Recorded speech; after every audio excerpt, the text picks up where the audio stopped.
제거된 생명. 갈라디아서 2장 20절. 진정한 거듭남. 죄를 멀리할 뿐만 아니라 사물을 보는 전반적인 견해가 바뀔 때까지는 우리는 예수 그리스도와 연합한 사람이라고 말할 수 없습니다. 이를 오늘날 우리 언어로 말하자면 세계관의 변화입니다. 하나님 앞에서 가장 정직하게 우리의 모습을 보고 하나님의 관점으로 세상을 보는 것입니다. 이러한 변화는 우리가 십자가에서 죽지 않는 한 불가능합니다.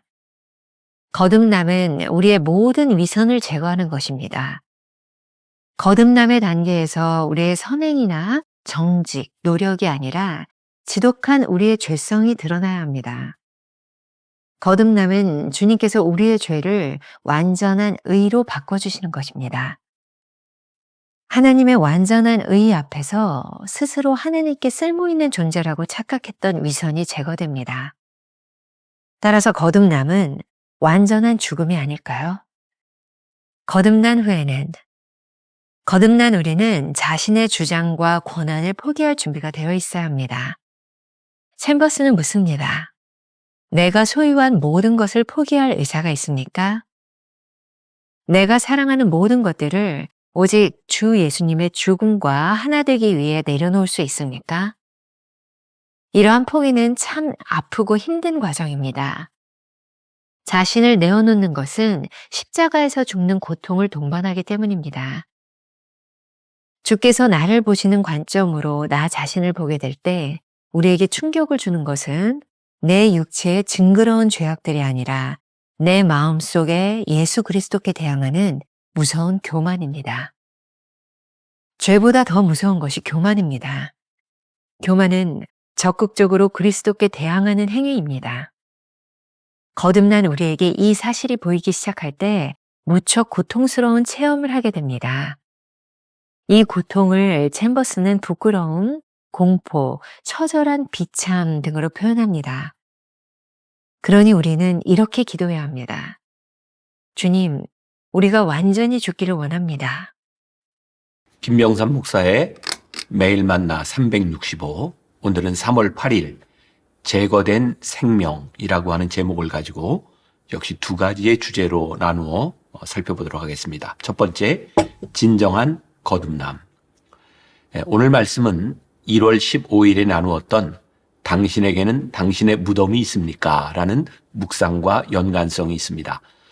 그러니 오늘 말씀을 들으면서 조금 이해가 되지 않는 부분이 있다면 1월 15일의 말씀을 한 번 더 들어도 좋을 것 같습니다. 이 물음은 챔버스 자신이 하나님의 사람으로 살아가는 데 있어서 빳빳하게 살아있었던 자만심의 문제를 해결하는 단서가 되었던 부분입니다. 진정한 거듭남에 대한 챔버스의 입장은 아주 단호합니다. 제가 조금 읽어드리겠습니다. 죄를 멀리할 뿐만 아니라 사물을 보는 전반적인 견해가 바뀔 때까지는 우리는 예수 그리스도와 연합한 사람이라고 말할 수 없습니다. 오늘날 우리들의 언어로 풀어낸다면 세계관의 변화, 이렇게 말할 수 있을 것 같습니다. 하나님 앞에서 가장 정직하게 우리의 모습을 보고 하나님의 관점으로 세상을 보게 되는 것이죠. 이러한 변화는 우리가 십자가에 죽지 않는 한 불가능한 것입니다. 거듭난다는 것은 우리의 모든 위선을 제거하는 것입니다. 거듭남의 단계에서 우리가 하나님께 드러내야 하는 것은 우리의 선행이나 정직, 노력과 같은 것들이 아니라 지독한 우리의 죄성입니다. 거듭난다는 것은 주님께서 우리의 죄를 가져가시고 완전한 의로 바꾸어 주시는 것입니다. 하나님의 완전한 의 앞에서 우리는 스스로 하나님께 쓸모있는 존재라고 착각했던 위선이 제거됩니다. 거듭남은 완전한 죽음이 아닐까요? 우리가 잘 아는 이야기 하나를 소개해 드리겠습니다. 우리나라 초대교회 역사 가운데 유명한 부흥사로 알려진 김익두 목사님이 있습니다. 그분의 별명이 안악골의 호랑이라고 불렸다고 하죠. 깡패짓을 하던 아주 개차반의 망나니였습니다. 그러던 어느 날 스왈런 선교사님을 통해 그리스도를 구주로 영접하는 회심의 체험을 하게 됩니다. 그가 거듭난 후 한 행동 중에 하나가 흥미롭습니다. 동네 사람들에게 부고장을 돌린 것이죠. 동네 사람들은 기믹두가 죽었다는 말을 듣고 정말 기뻐했다고 합니다. 그런데 그가 멀쩡하게 살아서 돌아다니자 동네 사람들은 혼비백산합니다. 그때 기믹두 목사님은 사람들에게 이렇게 말했습니다. 옛날에 기믹두는 죽었습니다. 그리고 이 목사님에 관한 유명한 일화가 하나 내려오고 있는데, 거듭난 기믹두 목사님이 부흥회에 참석하기 위해 산길을 걷다 잠시 쉬면서 땀을 식히고 있을 때였습니다. 맞은편에서 술 취한 사람 하나가 오더니 다짜고짜 기믹두 목사님을 때리기 시작했답니다. 아무 이유 없이 하염없이 매를 맞던 기믹두 목사님은 취객의 패악질이 끝나자 이렇게 말을 합니다. 형씨, 다 때렸습니까? 예수는 내가 믿고 복은 형씨가 받으셨소. 내가 기믹두요. 이 말을 들었을 때 그 사람이 얼마나 놀랐겠습니까? 그리고는 그 사람을 데리고 기믹두 목사님은 부흥회에 참석했고, 나중에 기믹두 목사님을 때렸던 그분은 장로까지 되었다고 합니다. 잘 아는 이야기죠? 이 이야기만큼 오늘 본문에서 말하는 내가 그리스도와 함께 십자가에 못 박혔나니라는 의미를 잘 설명하는 것이 없다는 생각이 듭니다. 그리스도와 함께 십자가에 못 박히면 옛 자아가 죽는 것은 당연한 일입니다. 우리가 기억해야 될 한 줄 노트입니다. 거듭난다는 것은 우리의 선행이나 노력, 정직을 내세우는 것이 아니라 지독한 우리의 죄성을 주님 앞에 내려놓는 것입니다. 두 번째 주제, 거듭난 후에는. 오늘 묵상은 아주 정확하게 전반부와 후반부로 나누어서 보아야 할 것 같습니다. 전반부에서는 진정한 거듭남의 의미에 대해서 설명했다면, 이제 후반부에서는 이 거듭난 이후에 계속해서 우리의 삶에서 제거되어야 하는 것이 무엇인지를 성령님께서 보여주신다는 것이죠. 그리고 성령께서 우리들에게 제거해야 할 것을 보여주실 때 거듭난 우리들은 자신에 대한 주장과 권한을 포기할 준비가 되어 있어야 합니다. 챔버스가 우리들에게 이렇게 묻습니다. 내가 소유한 모든 것을 포기할 의사가 있습니까? 내가 사랑하는 모든 것들을 오직 주 예수님의 죽음과 하나 되기 위해 내려놓을 수 있습니까? 이러한 포기는 참 아프고 힘든 과정입니다. 자신을 내어놓는 것은 십자가에서 죽는 죽음의 고통을 동반하는 것이기 때문입니다. 그러므로 누군가 거듭남의 체험이 있다면 모두가 이 과정을 지나갔을 것입니다. 고통의 이유는 무엇일까요? 챔버스의 글을 다시 한번 인용합니다. 주께서 나를 보시는 관점으로 나 자신을 보게 될 때 우리에게 충격을 주는 것은 내 육체의 징그러운 죄악들이 아니라 내 마음속에 예수 그리스도께 대항하는 무서운 교만입니다.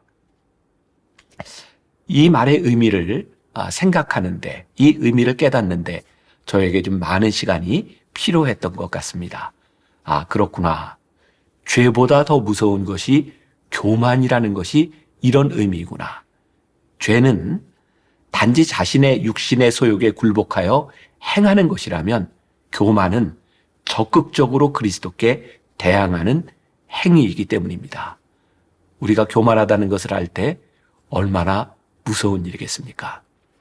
거듭난 우리들에게 이 사실이 보이기 시작할 때 무척 고통스러운 체험을 하게 됩니다. 이 고통을 챔버스는 부끄러움, 공포, 처절한 비참이라는 말로 표현하고 있습니다.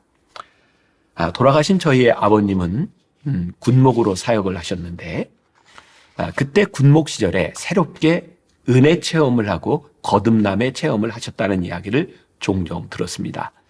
그 당시 저희 아버님은 군의 목사였지만 당시 취미로 즐기던 것이 바둑과 낚시였다고 합니다. 그런데 은혜를 받고 나니, 거듭나고 나니 그게 그렇게 하나님께 죄송하고 교인들에게 부끄러웠답니다. 그래서 곧바로 낚싯대를 꺾고 바둑판을 쪼개버리셨다는 이야기를 저에게 종종 하곤 하셨어요. 그리스도에 대항하는 교만과 게으름은 그렇게 크거나 멀리 있는 것이 아닐 수도 있다는 말입니다. 오늘 묵상의 제목이 제거된 생명입니다. 그리스도의 십자가 앞에서 완전히 우리의 옛 자아가 제거되어 죽는 것입니다. 여기에 복음의 신비가 있습니다. 우리가 십자가에서 완전히 죽을 때 완전하게 주와 함께 다시 새 생명을 얻게 되는 것입니다. 새 생명을 얻게 된다는 것은 주님께서 우리를 완전하게 변화시킬 것이라는 말입니다. 더 이상 교만하게 주님께 대항하는 사람들이 아니라 합당한 자들로 바꾸어 주실 것이라는 말이죠. 그러니 오늘 우리가 그렇게 기도해야 합니다. 주님, 우리가 완전히 죽기를 원합니다. 함께 기억해야 될 한 줄 노트. 거듭난 자들이 가슴에 품고 살아야 하는 핵심 단어는 포기와 양도입니다. 오늘 하루 이런 질문을 한번 품고 살아보겠습니까? 주님 앞에서 당신은 무엇을 제거하고 무엇을 꺾으시겠습니까? 기도하겠습니다. 오늘 묵상을 통해서 하나님께서 우리들에게 주시는 커다란 도전이 있습니다. 내가 진정으로 거듭났는가? 주님, 우리가 거듭났다면 우리들의 삶에서 우리가 무엇을 포기하고 무엇을 양도하고 하나님 앞에 어떤 의지를 꺾었습니까? 오늘 하루 이 말씀 가운데 온전히 하나님 앞에 우리들이 다시 한번 서게 하여 주옵시고 꺾어져야 될 것이 꺾어지는 역사가 우리 가운데 일어나게 하여 주옵소서. 예수님의 이름으로 기도했습니다. 아멘. 거듭난다는 것은 우리의 선행이나 노력, 정직을 내세우는 것이 아니라 지독한 죄성을 주님 앞에 내려놓는 것입니다. 거듭난 자들이 가슴에 품고 살아야 하는 핵심 단어는 포기와 양도입니다.